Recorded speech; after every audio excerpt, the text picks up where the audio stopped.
ìbàlọ́ ọlọ́run Olódùmarè ìfinijẹ́ òdì ti ìlú alájẹ ọlọ́pọ́n.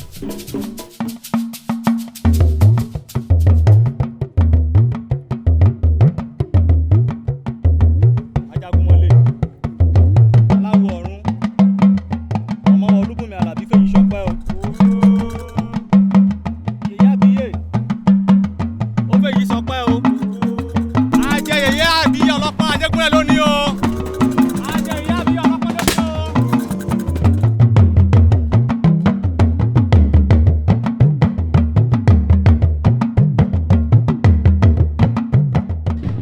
She came in from South Africa and she was bestowed with the honor of Yabiye of Olubunmi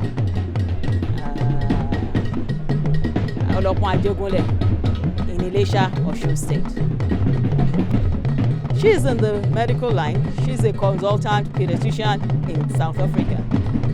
And despite the fact that she's based in South Africa, she still deems it fit to reach out to kids in Nigeria, which is her specialty.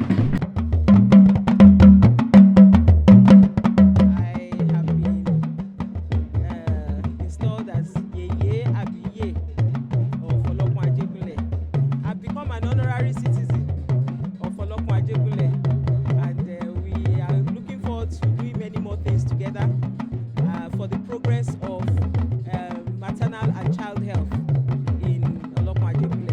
I'm happy about the opportunities that have come to Olubunmi.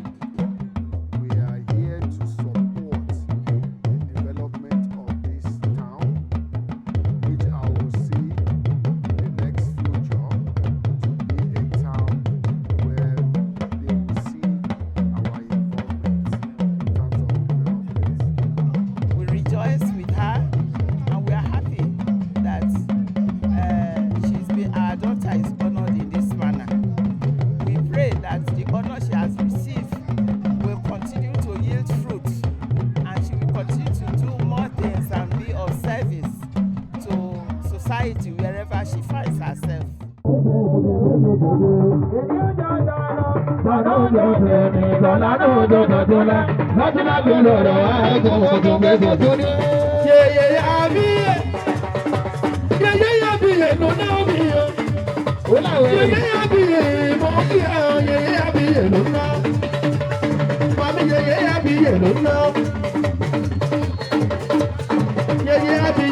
Gbogbo ẹsẹ̀ gbogbo South Africa tàbí ìgbàyé yẹyẹ àbíyè máa bá mi yọ. Yẹyẹ àbíyè mo kí bàbá mi yọ. Yẹyẹ àbíyè ọ̀pọ̀ Ajégún rẹ̀. Ó ṣe yẹyẹ àbíyè lọ́dọ̀ mi. Ó ṣe yẹyẹ àbíyè lọ́dọ̀ mi. Ó ṣe yẹyẹ àbíyè lọ́dọ̀ mi.